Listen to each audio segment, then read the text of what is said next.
La mayoría de las personas no son conscientes de esto o no lo han pensado detenidamente porque no parece importarles. Esto se está volviendo tan serio que estamos llegando a un momento catártico, y creo que ya ha comenzado. Pienso que este momento catártico es positivo, aunque doloroso a muy corto plazo. Estas correcciones ocurren porque hay mucha confusión. Muchas personas asumieron que el mundo funcionaría de cierta manera y de repente, no es así. El miedo se está filtrando en los mercados de muchas formas y en muchos indicadores. Veamos los números primero. El crecimiento de M2, masa monetaria, alcanzó su punto máximo en un 27% en 2020 y ha estado disminuyendo desde entonces. Creemos que ahora está cerca o incluso por debajo del 3% en comparación con el año anterior, lo que no deja mucho margen para el crecimiento o la inflación a menos que la velocidad del dinero aumente significativamente, es decir, la frecuencia con la que el dinero circula en la economía. Sin embargo, estamos en un entorno en el que no creemos que la velocidad del dinero esté aumentando. De hecho, creo que tanto las personas como las empresas están más preocupadas y están gastando con más cautela. Si observamos M2, también veremos que en realidad alcanzó su punto máximo en marzo. Esto es muy inusual, ya que normalmente no vemos caídas secuenciales en la oferta monetaria. No hemos vuelto a superar el pico de marzo y no creo que volvamos a superar ese pico con la política de la Fed en su estado actual. Creo que me gustaría desarrollar un poco más el argumento de que la Reserva Federal, Fed,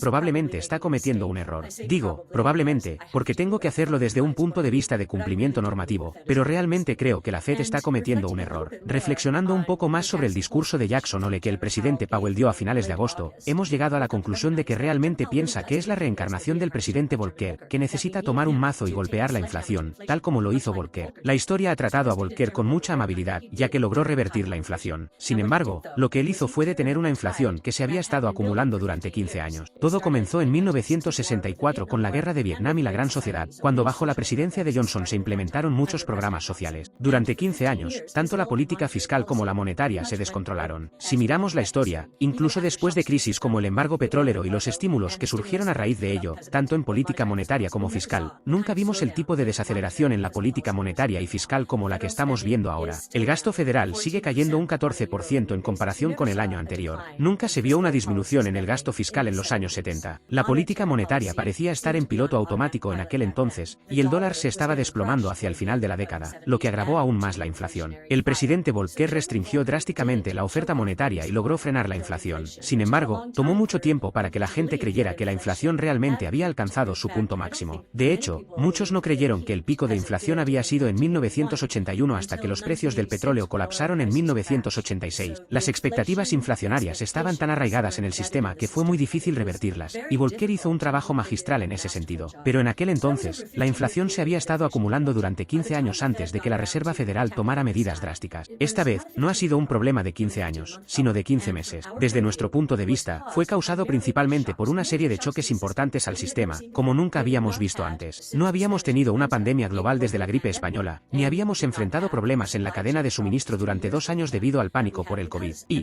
por si fuera poco, se sumó otro shock, la invasión de Ucrania por parte de Rusia. Estos son choques para el sistema. No fue un periodo en el que se arraigaran expectativas inflacionarias y, sin embargo, el presidente Powell está utilizando un mazo aún más grande, mucho más grande, al menos 6 veces más grande en este momento y podría ser de 8 a 10 veces más grande si la Reserva Federal sigue subiendo la tasa de fondos federales. ¿A qué me refiero con esto? Bueno, el presidente Volcker enfrentaba tasas de interés de 2 dígitos. Llevó las tasas de interés del 10% al 20%. Para ese momento, los consumidores y las empresas ya se habían acostumbrado a maniobrar en un entorno inflacionario. Aunque suena impactante pasar del 10% al 20%, y ciertamente tuvo un efecto de choque, no es lo mismo que lo que estamos viviendo hoy con el presidente Powell y la Reserva Federal. Hoy, hemos pasado de una tasa de fondos federales del 0,25% a 5%, lo que no es simplemente un aumento del doble. Muchas personas con las que hablo dicen, oh, pero esa era una base muy baja, no hay comparación. De hecho, eso hace que esto sea aún más dramático. Eso es lo interesante, la gente descarta esta forma de verlo, diciendo que la base era demasiado baja. Pero la realidad es que las tasas han estado en niveles bajos desde 2008 y 2009 porque estábamos en una crisis terrible, y tomó mucho tiempo salir de ella. Por lo tanto, no creo en absoluto que las expectativas inflacionarias se hayan arraigado en el sistema. Y,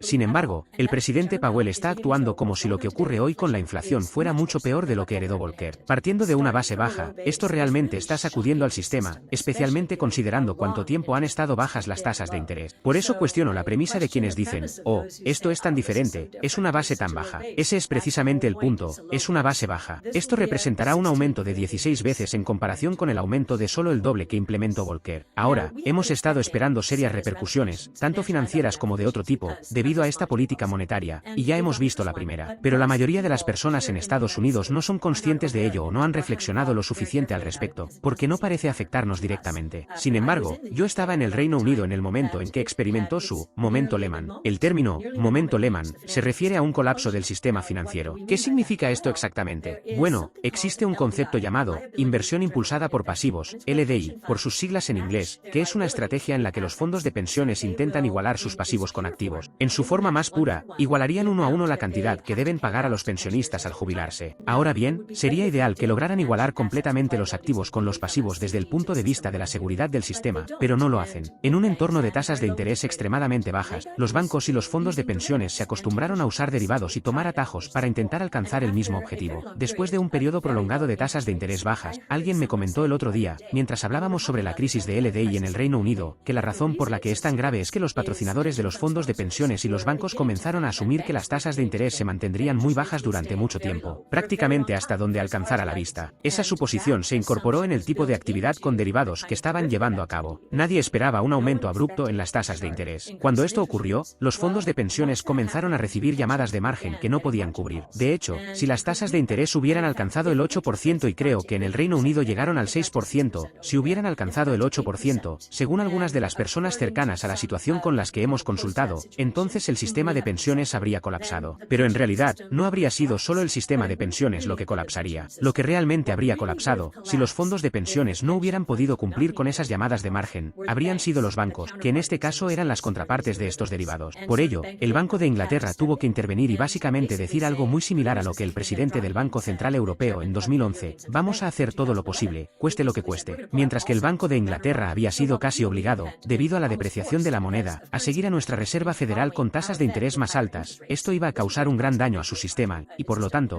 tuvo que revertir su política. Esta es otra reversión en la política, o es un pequeño cambio en la política. Así que ahora todos estos fondos de pensiones, en colaboración con los bancos, están desendeudándose. Entonces, ¿qué haces si estás desendeudándote en un entorno ilíquido? Todos los mercados están experimentando tensiones hoy, y creo que la Reserva Federal es una gran parte de eso. Entonces, ¿qué haces? Vendes los activos más líquidos. ¿Cuáles son esos? Son los bonos del gobierno. Y así estamos viendo que se están vendiendo los bonos del gobierno de Estados Unidos, que están en los fondos de pensiones, a pesar de que las presiones deflacionarias están aumentando en todas partes. Creemos que esto es un poco de una crisis financiera y creemos que la veremos en otros lugares a medida que la Reserva Federal continúe aumentando las tasas de interés, como parece que quiere hacer. Ciertamente, esta semana estuvo llena de discursos de todos los miembros de la Reserva Federal recordando a todos que van a subir las tasas de interés hasta que lleguemos a una inflación del 2%. Para ese momento, creo que ya habrán desendeudado y estarán bajo la máxima presión asociada con este viaje. Estamos viendo otros cambios. Hemos visto a China intervenir para limitar el debilitamiento del yuan, y hemos visto a Japón hacer lo mismo. Ahora, ¿qué están haciendo cuando hacen eso? Bueno, cuando Japón intenta apoyar su moneda a 145 yenes por dólar, lo que hace es vender dólares y recomprar yenes. Ahora, eso es bueno en cierto modo,